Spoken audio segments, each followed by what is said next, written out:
Hello बच्चों, welcome to my channel. आइए start करते हैं। आज का हमारा टॉपिक क्लास 10th के फिजिक्स से इलेक्ट्रिसिटी चैप्टर से क्या है, ओम्स लॉ पे बेस्ड क्या है, कुछ न्यूमेरिकल्स हैं हमारे सामने। आइए इनको सॉल्व करते हैं। ठीक है, फर्स्ट क्वेश्चन क्या कह रहा है, calculate the potential difference required across a conductor of resistance 5 ohm to make a current of 1.5 ampere flow through it. Question समझते हैं। क्वेश्चन कह रहा है हमको क्या फाइंड करना है, पोटेंशियल डिफरेंस फाइंड करना है, जिसके लिए क्या हो, अगर 5 ओम का कोई रेजिस्टेंस है, ठीक है, उसमें क्या कर सके, 1.5 एम्पियर की करंट फ्लो कर सके। ठीक है, तो हमें क्या करना है, वोल्टेज का मतलब पोटेंशियल डिफरेंस की वो वैल्यू फाइंड करनी है जिस पर 5 ओम के रेजिस्टेंस में क्या हो सके, 1.5 एम्पियर का करंट क्या हो सके, फ्लो कर सके। ठीक है, तो हमें क्या फाइंड करना है, पोटेंशियल डिफरेंस। तो सबसे पहले हम क्या कर लेते हैं, गिवन वैल्यूज को लिख लेते हैं। तो हमारे पास रेजिस्टेंस दिया हुआ है R इज इक्वल टू 5 ओम।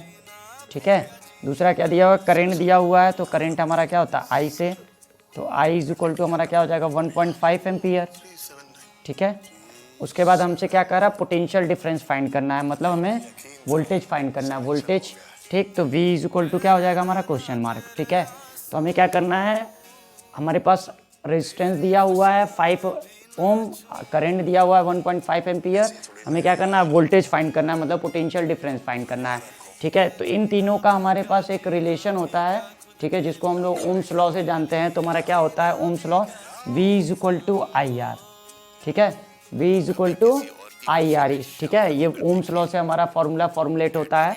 ठीक है, V is equal to I R, मतलब जो वोल्टेज होता है, पोटेंशियल डिफरेंस होता है, वो क्या होता है, करंट और रेजिस्टेंस के प्रोडक्ट के इक्वल होता है। ठीक है, तो हमें क्या फाइंड करना है, हमें वोल्टेज फाइंड करना है। तो हम क्या करेंगे, V is equal to I R कर लेंगे। ठीक है, I का वैल्यू हमारा क्या है, 1.5 एम्पियर, और रेजिस्टेंस हमारा कितना दिया हुआ है, R की वैल्यू 5। ठीक है, इसको मल्टीप्लाई करेंगे तो हमारा क्या आ जाएगा, 1.5 कितना हो जाएगा, ये 7.5 हो जाएगा। ठीक है, 1 से 5 में मल्टीप्लाई करेंगे 5, और 0.5 का 5 में करेंगे तो 2.5 आ जाएगा। तो हमारा क्या हो जाएगा, टोटल 7.5, और इसकी यूनिट जो होगी वो क्या हो जाएगी, हमारी वोल्ट हो जाएगी। ठीक है, तो ये हमारा फर्स्ट क्वेश्चन का आंसर हो गया।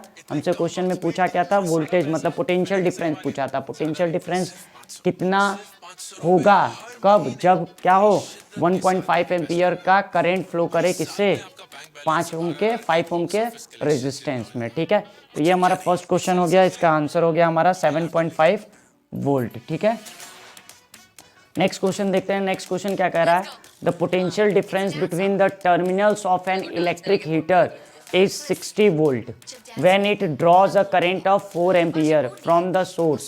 What current will the heater draws if potential difference is increased to 120 volt? ठीक है, क्वेश्चन क्या कह रहा है कि किसी हीटर के टर्मिनल्स के बीच में क्या है, वोल्टेज डिफरेंस जो है वो हमारा, पोटेंशियल डिफरेंस या वोल्टेज डिफरेंस जो है वो कितना है, 60 वोल्ट है। तब उसमें करंट क्या हो रही है, 4 एम्पियर फ्लो कर रही है। मतलब अगर उस उनके बीच में वोल्टेज डिफरेंस क्या, पोटेंशियल डिफरेंस 60 वोल्ट है, तो उसमें जो करंट फ्लो कर रही है वो क्या कर रही है, 4 एम्पियर कर रही है। तो हमसे क्वेश्चन पूछ रहा है कि अगर हमारा क्या हो जाए, वोल्टेज इंक्रीज होकर के 120 वोल्ट हो जाए, ठीक है, तो उस हीटर में करंट कितना फ्लो करेगा। ठीक है, तो आइए सबसे पहले गिवन टर्म्स लिख लेते हैं। पहले हमारा क्या दिया हुआ है, फर्स्ट कंडीशन में हमारा वोल्टेज दिया हुआ है, potential difference, potential difference is equal to हमारा क्या है, 60 वोल्ट।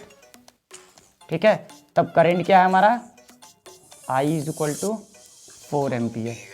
ठीक है, पोटेंशियल डिफरेंस हमारा क्या है, 60 वोल्ट है, तो करंट क्या हो रही है, 4 एम्पियर हो रही है। अब हमसे कह रहा है कि अगर पोटेंशियल डिफरेंस हमारा क्या हो जाए, पोटेंशियल डिफरेंस हमारा क्या हो जाए 120, हम इसको क्या कर देते हैं, I1 कर लेते हैं। पोटेंशियल डिफरेंस अगर 120 वोल्ट हो जाए, ठीक है, तो करंट की वैल्यू क्या हो जाएगी, हमसे ये पूछा है। ठीक है, तो हमारा क्या है, दोनों ही कंडीशन में, फर्स्ट कंडीशन में क्या है हमारा, वोल्टेज और करंट दिया हुआ है। ठीक है, तो हम एक ऐसा टर्म इसमें ढूंढेंगे जो क्या हो, दोनों में सेम हो, दोनों में, दोनों कंडीशन में ही क्या हो, सेम हो। तो वो क्या हो जाएगा हमारा रेजिस्टेंस, क्योंकि रेजिस्टेंस जो हमारा होता है वो क्या होता है, कांस्टेंट होता है। ठीक है, वो कांस्टेंट है, सेम डिवाइस के लिए रेजिस्टेंस की वैल्यू क्या होगी, हमेशा कांस्टेंट होगी। यहाँ पे हीटर वही है, अगर डिवाइस चेंज होती तो फिर कंडीशन बदलती, रेजिस्टेंस भी चेंज होता, लेकिन यहाँ पे क्या है, हीटर वही है, तो क्या होगा, सेम डिवाइस के लिए रेजिस्टेंस की वैल्यू क्या होगी, सेम होगी। तो हम क्या कर लेते हैं, यहाँ से और रेजिस्टेंस का वैल्यू फाइंड कर लेते हैं। तो रेजिस्टेंस के लिए हम लोग क्या करेंगे, वही ओम्स लॉ ही यूज़ करेंगे। तो हमारा क्या होता है, V is equal to I R, तो हमको आर फाइंड करना है रेजिस्टेंस, तो R इज इक्वल टू क्या हो जाएगा, V बाई आई। ठीक है, वोल्टेज अपॉन में करंट, वोल्टेज फर्स्ट कंडीशन में कितनी दी हुई है 60 वोल्ट, और करंट क्या है हमारा 4 एम्पियर। तो इसको सॉल्व करेंगे तो हमारा क्या आ जाएगा, R की वैल्यू आ जाएगी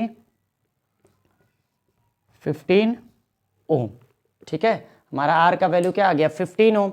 अब क्या हो रहा है, हीटर का पोटेंशियल डिफरेंस चेंज हो रहा है, मतलब उनका वोल्टेज जो है वो क्या हो रहा है, चेंज हो रहा है, लेकिन उसका रेजिस्टेंस चेंज नहीं होगा। मतलब जो फर्स्ट केस में रेजिस्टेंस की वैल्यू आई है वही हमारा क्या होगा, सेकंड केस में भी वही हम लोग क्या करेंगे, रेजिस्टेंस यूज़ करेंगे। ठीक है, तो आइए हम लोग क्या करते हैं, हमसे पूछा क्या है I2 का वैल्यू, तो I2 निकालने के लिए हमको क्या करना पड़ेगा, वोल्टेज अपॉन में क्या हो जाएगा हमारा, वोल्टेज अपॉन में रेजिस्टेंस। तो वोल्टेज कितनी है सेकंड केस में 120, और करंट में क्या करना है, करंट तो हमें फाइंड ही करना है, रेजिस्टेंस हम फाइंड कर चुके हैं कितना 15 ओम। तो यहाँ पे हम क्या लिख देंगे 15 ओम। ठीक है, तो इसको सॉल्व करेंगे तो क्या हो जाएगा हमारा 15 4 जा 60 15 8 बार में डिवाइड हो जाएगा, तो करंट I2 की वैल्यू क्या आ जाएगी हमारी 8 एम्पियर। ठीक है, तो यहाँ से हम एक चीज़ देख रहे हैं क्या, कि पहले हमारा वोल्टेज कितना था, पोटेंशियल डिफरेंस कितना था 60 वोल्ट, तो करंट हमारी क्या थी 4 एम्पियर। ठीक है, और अब क्या हुआ, वोल्टेज हमारा डबल हुआ दिख रहा है हमें, तो करंट भी क्या हमको दिख रहा है, डबल हुआ दिख रहा है। ठीक है, मतलब हमारा करंट भी क्या हो गया, डबल हो गया। तो यहाँ से हम एक कंक्लूजन निकाल सकते हैं क्या, कि अगर हमारा रेजिस्टेंस कांस्टेंट है, ठीक है, रेजिस्टेंस अनचेंज है, रेजिस्टेंस क्या है सेम है, तो हमारा जो वोल्टेज अगर हमारा क्या हो रहा है, डबल हो रहा है, तो करंट भी हमारा क्या हो जाएगा, डबल हो जाएगा। यहाँ से भी हम चेक कर सकते हैं कि ये हमारा क्या है, I जो है वो क्या है हमारा वोल्टेज के डायरेक्टली प्रोपोर्शनल है। तो अगर वोल्टेज की वैल्यू क्या होगी, अगर R की वैल्यू कांस्टेंट है तो, ठीक है, यहाँ पे कांस्टेंट है, इस केस में भी R की वैल्यू 15 ही हमने ली है, इसमें भी 15 ही ली है। ठीक है, तो अगर R की वैल्यू कांस्टेंट है, मतलब अनचेंज है, सेम है, ठीक है, तो उस केस में क्या हो जाएगा, अगर वोल्टेज की वैल्यू क्या होती है, डबल होती है, तो हमारा करंट भी क्या हो रहा है, डबल होता हुआ दिखाई दे रहा है। ठीक है, तो हमारा ये आंसर हो गया। हमसे क्या क्वेश्चन पूछा था कि 60 वोल्ट पोटेंशियल डिफरेंस पर करंट कितना फ्लो कर रहा है, 4 एम्पियर। ठीक है, मतलब वो करंट ले रहा है कितना 4 एम्पियर। अगर उसका वोल्टेज हम लोग क्या कर देते हैं 120 वोल्ट कर देते हैं, तो कितना करंट ड्रॉ करेगा, मतलब कितना करंट लेगा। ठीक है, तो ये कितना ले रहा है, देख रहे हैं वोल्टेज हमारा डबल हुआ है, तो करंट की भी वैल्यू हमारी क्या आ रही है, डबल आ रही है। ठीक है, तो हमारा इसका आंसर जो हो जाएगा वो क्या हो जाएगा, 8 एम्पियर हमारा क्या होगा, इस क्वेश्चन का आंसर हो जाएगा। ठीक है, तो इस तरह के बहुत सारे न्यूमेरिकल क्या होते हैं हमारे ओम्स लॉ पे बेस्ड आते हैं। ठीक है, तो आप इसकी प्रैक्टिस कर लीजिएगा। ये ओम्स लॉ का हमारा फॉर्मूला है, यहाँ से हम क्या कर सकते हैं, वी की वैल्यू भी फाइंड कर सकते हैं, आई का भी वैल्यू फाइंड कर सकते हैं। तीनों वैल्यू कैसे, V is equal to I R हो गया हमारा, तो I इज इक्वल टू हमारा क्या हो जाएगा, V बाई आर। ये यहाँ से हम क्या करेंगे, करंट भी फाइंड कर सकते हैं, और R अगर हमें फाइंड करना तो R इज इक्वल टू क्या हो जाएगा, V बाई आई। ठीक है, ये तीनों ही वैल्यू हम क्या कर सकते हैं, हमको सिंपली क्या, अगर तीनों टर्म में से कोई भी दो टर्म दिया हुआ है, मतलब अगर करंट और रेजिस्टेंस दिया है तो वोल्टेज फाइंड कर सकते हैं, वोल्टेज और रेजिस्टेंस दिया है तो हम करंट फाइंड कर सकते हैं, और वोल्टेज और करंट दिया है तो हम रेजिस्टेंस फाइंड कर सकते हैं। ठीक है, तीनों में से कोई भी दो टर्म हमको अगर गिवन में दिया होगा तो हम थर्ड वाला टर्म क्या कर सकते हैं, फाइंड कर सकते हैं। ठीक है, तो इस फॉर्मूले को याद रखिएगा, ओम्स लॉ काफ़ी इंपॉर्टेंट है। ठीक है, मिलते हैं नेक्स्ट वीडियो में, थैंक यू।